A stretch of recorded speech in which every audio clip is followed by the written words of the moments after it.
Bismillahirrahmanirrahim. Assalamualaikum warahmatullahi wabarakatuh. Selamat datang di channel saya Arlin Yonita.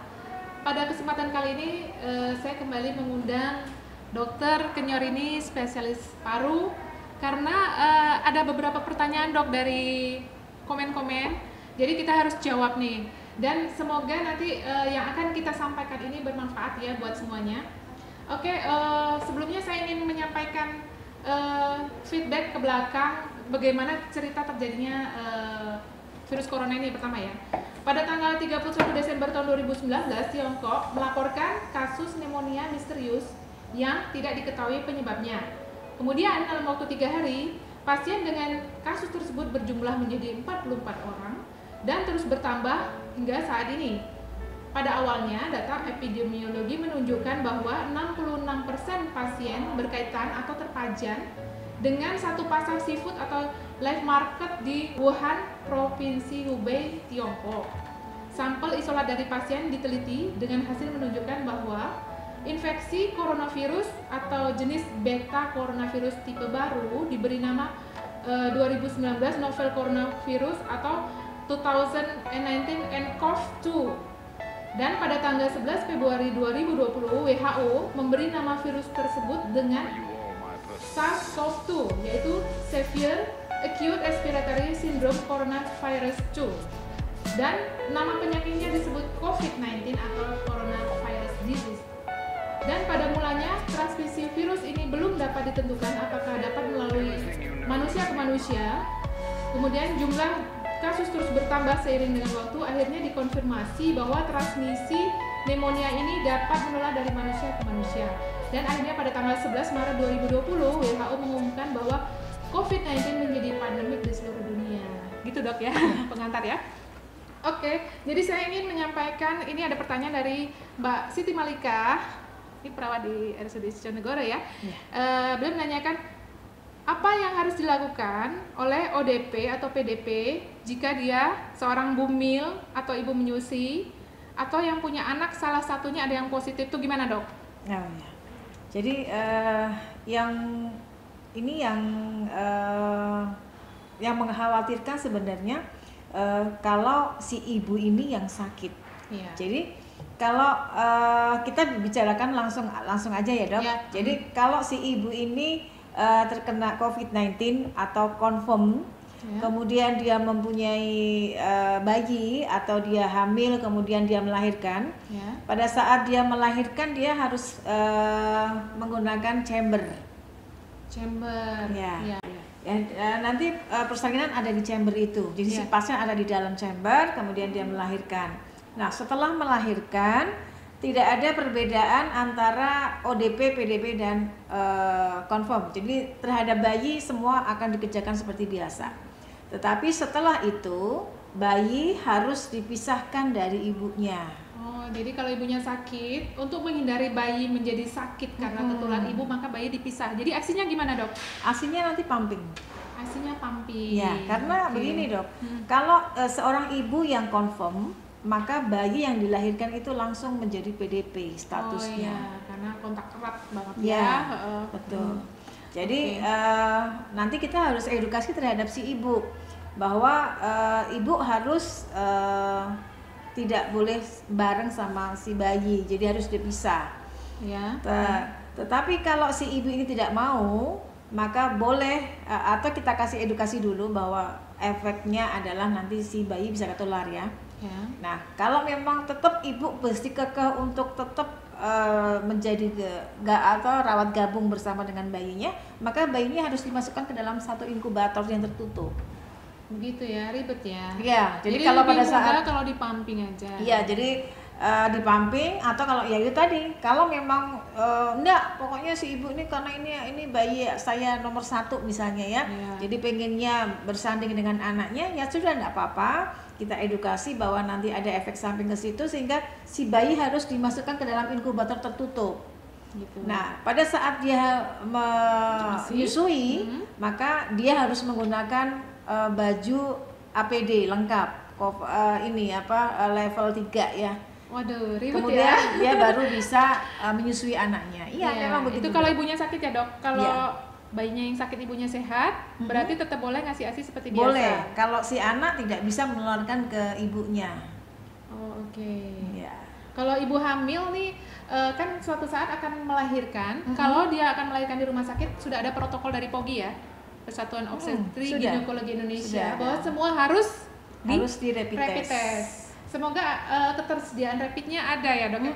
Kalau nggak ada hasil itu biasanya dokter SPOG-nya tunda dulu nanti sampai saya mau ada hasil dulu nih, karena beberapa kali ternyata kecolongan pada saat menolong, akhirnya sang dokter harus meninggal ya, seperti itu ya dok. Yeah.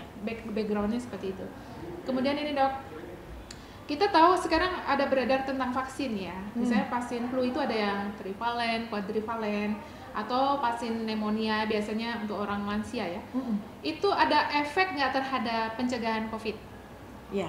Jadi kalau vaksin terhadap COVID sendiri seperti yang sudah disampaikan yang lalu ya dok, belum ada vaksin untuk COVID. Dan perlu 18 bulan ya untuk memproduksi sampai jadi. Sekarang nggak mungkin. Ya tadi. Ya, cuman kalau influenza itu memang virus, tapi beda ya dok. Ya kalau yang ini kan SARS-CoV-2 ya, SARS-CoV-2. Yeah. Kemudian kalau yang pneumonia itu kan bakterial, jadi beda dengan yang ada di virus itu. Ya, jadi kesimpulannya tidak bermanfaat untuk mencegah, tetapi bermanfaat untuk mencegah infeksi sekunder.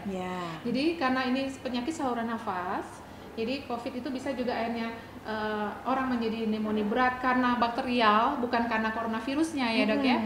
Itu baru bermanfaat. Tapi untuk mencegah terjadi dari COVID tidak bisa. Dan vaksin belum ada. Betul. Iya, oke.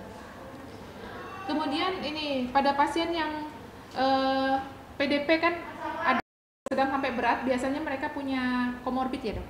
Salah satu misalnya orang dengan autoimun, misalnya SLE itu, penyakit lupus. Itu sarannya bagaimana dok supaya tidak tertular? Stay at home yang jelas ya. Ya, jadi kalau yang saya baca, ini kan saya kemarin baru dapat kiriman nih dari PAPDI. Ini ada protokol tata laksana COVID-19. Ini hasil diskusi dari berbagai perhimpunan ya, saya bacakan ya.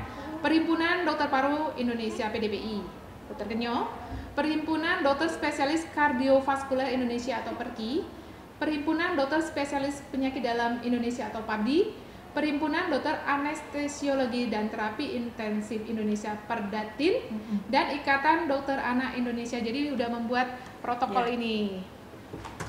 Oke, jadi kalau untuk yang autoimun itu saya udah baca bahwa mereka tetap dengan obat yang sudah dijalankan sebelumnya untuk mencegah kekambuhan atau flare, dan tetap stay on home, menjauhi kemungkinan dia tertular gitu ya. Kemudian waktu itu saya pernah mendengar atau membaca ya bahwa di dalam sperma itu ternyata ditemukan virusnya tuh dok. Jadi bagaimana tuh caranya? Misalnya ada suami istri mungkin salah satu misalnya suaminya yang sakit. Kemudian apakah masa selama berbulan-bulan bisa sampai dia betul-betul sembuh? Gimana? Jadi ini nanti lama-lama seperti HIV. Jadi dia bisa menularkan melalui sperma, karena ternyata dalam penelitian di dalam sperma itu mengandung virus SARS-CoV-2-nya itu. Jadi harus memakai kondom berarti. Berarti untuk pencegahan suami istri, alat pelindung diri ya gitu ya dok, pakai kondom ya. Iya. Kemudian ini dok ada pertanyaan. Salah satu obat yang kita sebutkan pada 2 minggu lalu bersama Dokter Kenyo bahwa terapi yang ada di protokol COVID-19 di Indonesia ini adalah menggunakan hidrokloroquine dok.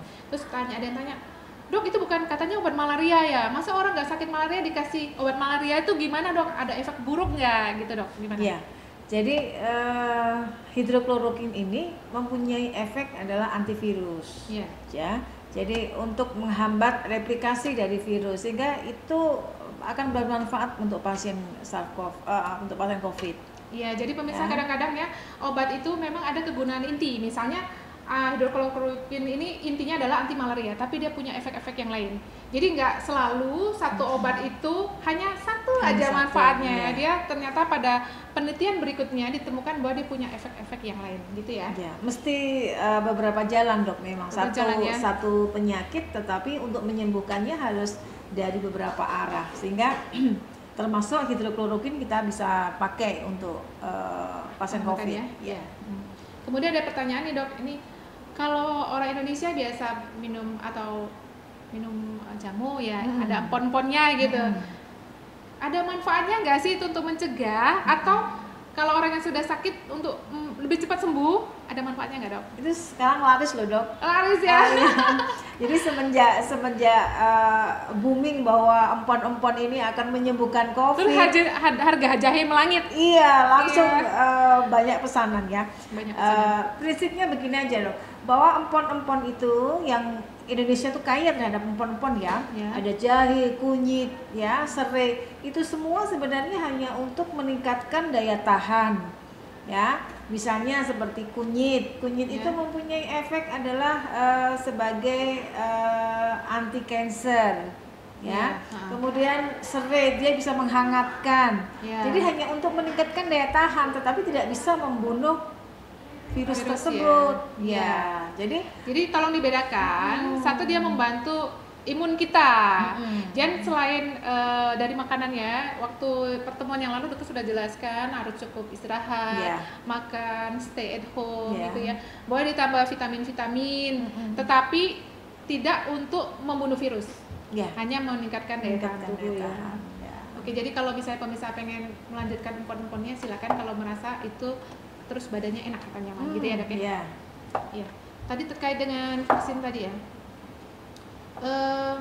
Kalau untuk mencegah, misalnya udah ISPA ringan ya, kemudian ingin aku sekalian vaksin flu sama pneumonia aja, ini boleh nggak dok kayak gitu? Jadi untuk vaksin itu sebenarnya boleh terhadap siapapun, yang penting pada saat itu kita sehat. Sehat ya. Sehat, kalaupun kita punya komorbid kita stabil, baik. Gitu. Kalau kita harus menghilangkan komorbid kan nggak bisa dok. Nggak bisa. Jadi kesimpulannya, Anda boleh melakukan vaksinasi jika fit atau sehat. Iya, jadi jangan sedang sakit ringan atau sedang, itu malah akan membahayakan. Karena tujuannya vaksin itu kan supaya tubuh membuat antibodi. Sedangkan kalau pada orang yang sedang sakit itu tentara tubuhnya sudah sedang perang melawan kuman, jangan ditambahin pekerjaan yang lain. Iya, betul. Itu mudahnya ya dok. Mudahnya gitu ya.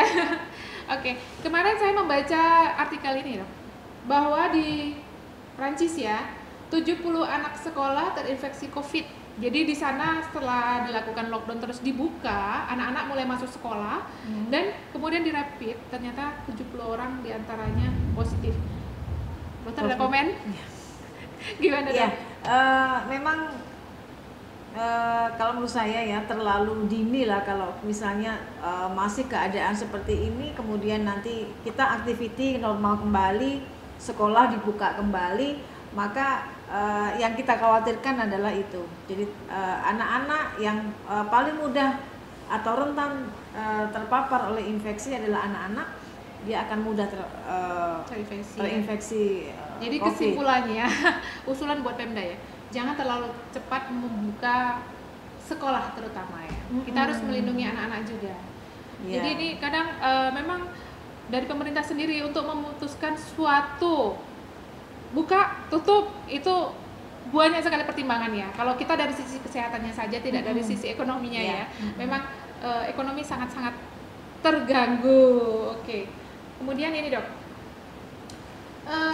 di protokol COVID nih dok ya, keluarga pasien ini suka tanya dan protes, kenapa anggota keluarganya yang positif rapidnya kemudian dimasuk pondok di rumah sakit, kenapa lama sekali boleh pulangnya? Bisa dijelaskan dok, itu kapan sih pasien disebut sembuh dan kapan boleh pulang? Iya, betul sekali dok. Jadi pengalaman saya merawat pasien-pasien COVID ini, ternyata keluarganya si pasien sendiri itu sudah galau karena kenapa lama. Jadi prosesnya begini dok, begitu dia masuk rapid positif dulu, rapid positif ya dok, jadi dia masuk ke dalam status PDP, kemudian kita akan lakukan swab.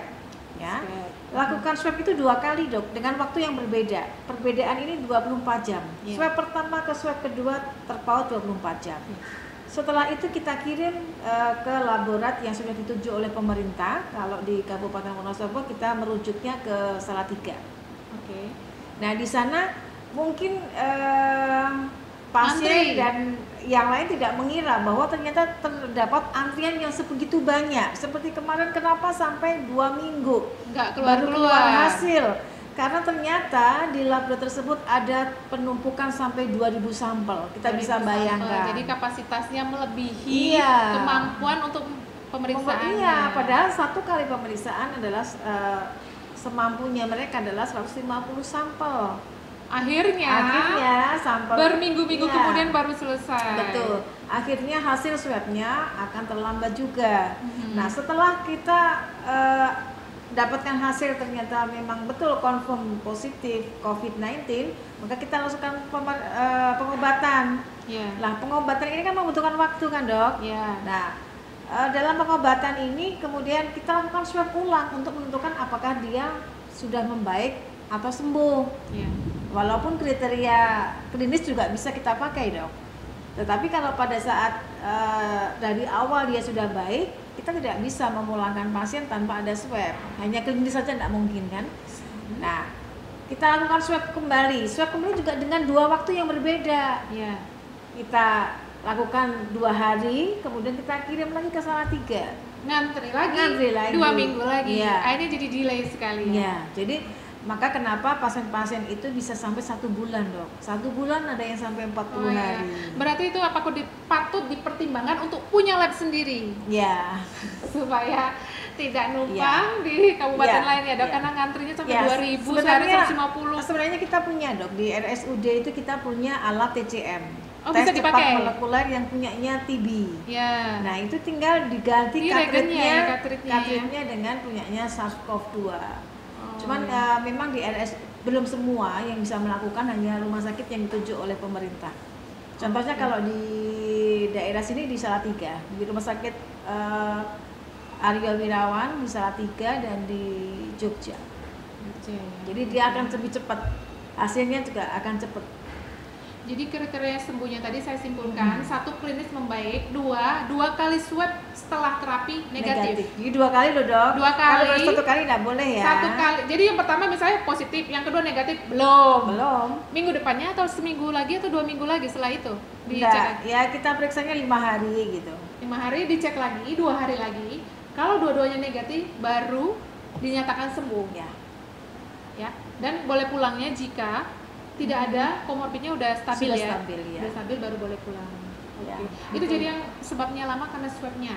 Kalau swab ngerjain sendiri mungkin bisa lebih cepat lagi ya, Dok ya. Pengalaman di Wonosobo nih, Dok, berapa lama pasien di rumah sakit sampai bisa pulang? Macam-macam, Dok. Tetapi yang paling lama yang saat ini masih kami rawat adalah sudah 40 hari. 40 hari. Oke, pemirsa, saat ini kami melakukan wawancara adalah di Rumah Sakit Islam Wonosobo. Kalau pada 2 minggu yang lalu saya wawancara dengan Dr. Kenyo adalah di Rumah Sakit Umum Suconegoro Wonosobo di ruang COVID langsung. Dan karena pertimbangan sesuatu dan lain hal, kami tidak ke ruang COVID di RSI Wonosobo. Di Rumah Sakit Islam ini juga ada 2 bangsal yang digunakan sebagai bangsal COVID. Dan nanti kami akan tunjukkan ruangannya yang ada di sini. Jadi kita juga melayani COVID ya.